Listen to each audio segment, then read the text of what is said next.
नमस्कार दोस्तों, बाल टू बेंच एकेडमी में आप सबका हार्दिक स्वागत है।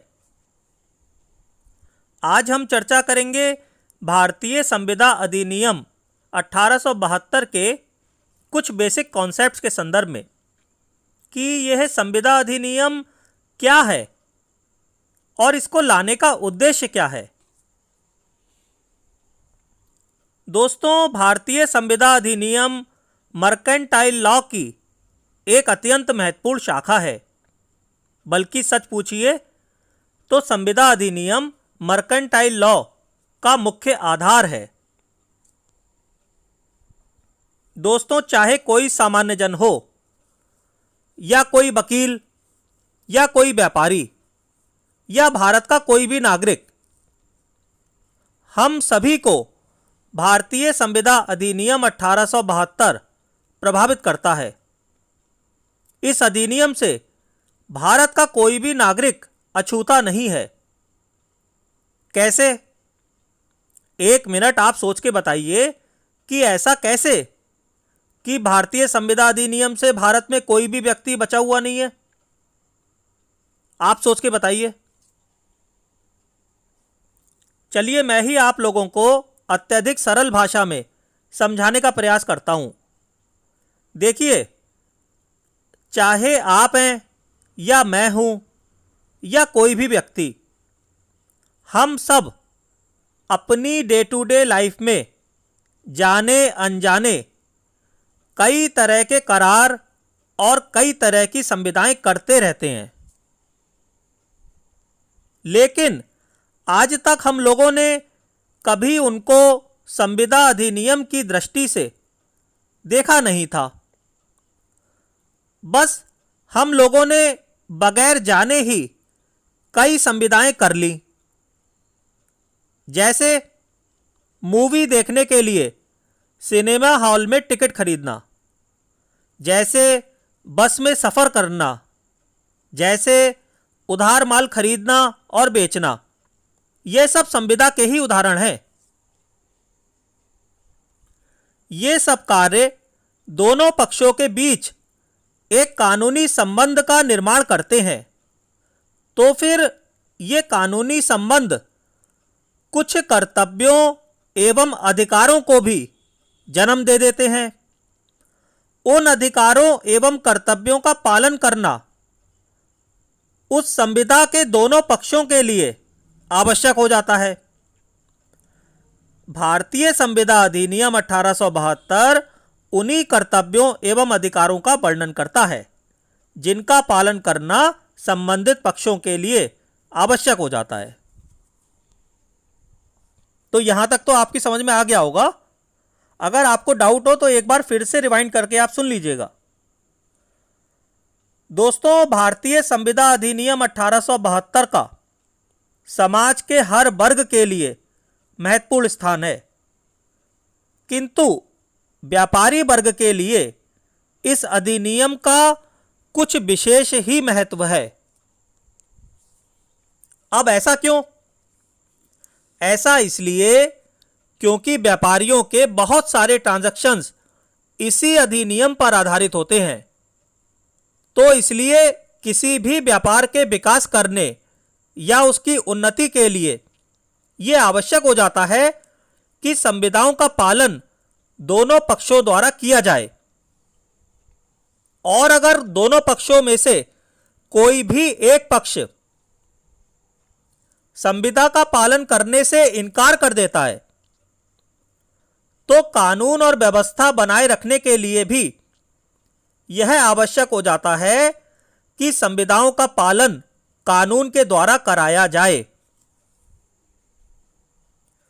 तो इस भारतीय संविदा अधिनियम 1872 का यही उद्देश्य है कि वह संविदाओं के पालन के लिए संबंधित पक्षों को बाध्य करे।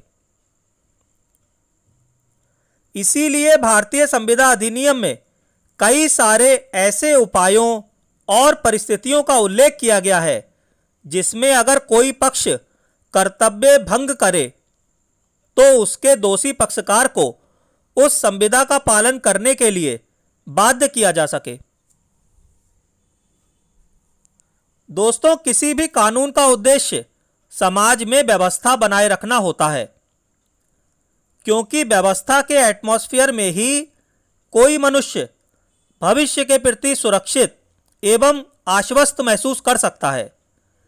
जिस प्रकार संपत्ति अधिनियम का उद्देश्य प्रत्येक व्यक्ति की संपत्ति की रक्षा करना है, उसी प्रकार संविदा अधिनियम का ये उद्देश्य है कि किसी संविदा में जो आश्वासन दिए गए हैं उनका पालन हो।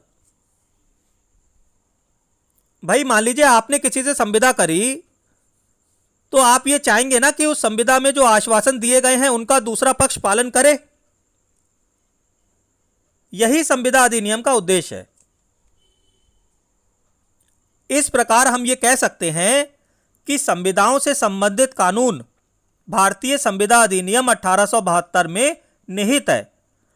यह भारतीय संविदा अधिनियम 1872 धारा 1 से 75 तक में सामान्य सिद्धांतों यानी कि जनरल प्रिंसिपल्स का वर्णन करता है।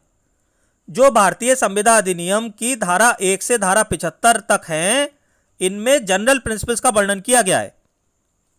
और धारा 124 से 238 में कुछ विशेष अनुबंधों यानी कि स्पेशल कॉन्ट्रैक्ट्स की चर्चा की गई है।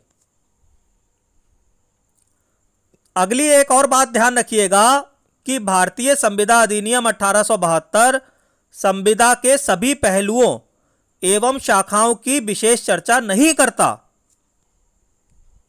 मैं फिर से रिपीट कर रहा हूं, भारतीय संविदा अधिनियम 1872 संविदा के सभी पहलुओं एवं शाखाओं की विशेष चर्चा नहीं करता, बल्कि यह संविदा संबंधी कानून के कुछ हिस्सों तथा कुछ विशेष अनुबंधों से ही संबंधित है। यानी कि यह भारतीय संविदा अधिनियम 1872 संविदा के सारे पहलुओं की और सारी शाखाओं की चर्चा नहीं करता है, बल्कि यह संविदा अधिनियम संविदा के कानून के कुछ हिस्सों तथा कुछ विशेष अनुबंधों से ही संबंधित है। दरअसल partnership, sale of goods, negotiable instruments, insurance आदि बहुत सारी ऐसी संविदाएं हैं जो भारतीय संविदा अधिनियम 1872 का पार्ट नहीं है। इन partnership, sale of goods, negotiable instruments, insurance आदि संविदाओं के लिए सरकार द्वारा अलग अधिनियमों का निर्माण किया गया है। अगली ये बात भी ध्यान रखने योग्य है कि यह संविदा अधिनियम अपने आप में पूर्ण नहीं है। मैं रिपीट कर रहा हूं, यह संविदा अधिनियम अपने आप में पूर्ण नहीं है। जिस प्रश्न पर संविदा अधिनियम कुछ नहीं कहता या उसके कथन का कोई एक निश्चित अर्थ नहीं निकाला जा सकता, वहां पर अंग्रेजी कानून लागू होगा। इसके लिए आप कन्हैया लाल वर्सेस दिनेश्वर चंद्र 1959 MP 234 के केस का रेफरेंस ले सकते हैं। ऐसे ही गजानन मोरेश्वर बनाम मोरेश्वर मदन 1942 के केस में न्यायाधीश श्री छागला जी ने कॉन्ट्रैक्ट ऑफ इंडेमनिटी के संबंध में अपने विचार प्रकट करते हुए कहा था कि संविदा अधिनियम की धाराएं 124 और 125 हर्जाने यानी कि इंडेमनिटी के संबंध में अपने आप में पूरी नहीं है, इसलिए भारतीय न्यायालय अंग्रेजी कानून से संबंधित प्रावधानों को लागू कर सकते हैं।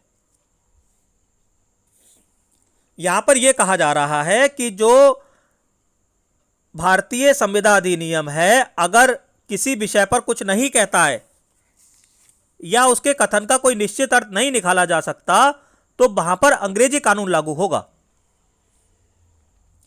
लेकिन एसपी मुखर्जी बनाम एसएन चटर्जी 1952, कैलकाटा 1998 के केस में न्यायालय ने यह महत्वपूर्ण निर्णय दिया कि न्यायालय संविदा अधिनियम से नियमित होता है और किसी भी न्यायालय को इस अधिनियम की चार दीवारी से बाहर जाने का अधिकार तभी मिलता है जबकि संविदा अधिनियम किसी प्रश्न विशेष पर मौन है या अस्पष्ट है, अन्यथा नहीं। यानी कि जो संविदा अधिनियम है उसी से कोर्ट नियमित होगा, और जब इस अधिनियम से बाहर जाने का अधिकार तभी मिलेगा जब संविदा अधिनियम किसी प्रश्न विशेष पर मौन है या उसमें स्पष्टता नहीं है। तो दोस्तों, मैं आशा करता हूं कि आज के वीडियो के माध्यम से आप ये समझ सके होंगे कि संविदा अधिनियम क्या है और इसका उद्देश्य क्या है।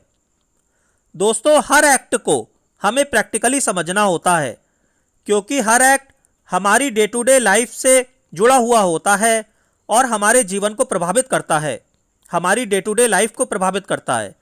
अगर मेरा वीडियो आपको अच्छा लगा हो तो मेरे चैनल को सब्सक्राइब अवश्य कर लीजिएगा और वीडियो को लाइक कीजिएगा। धन्यवाद।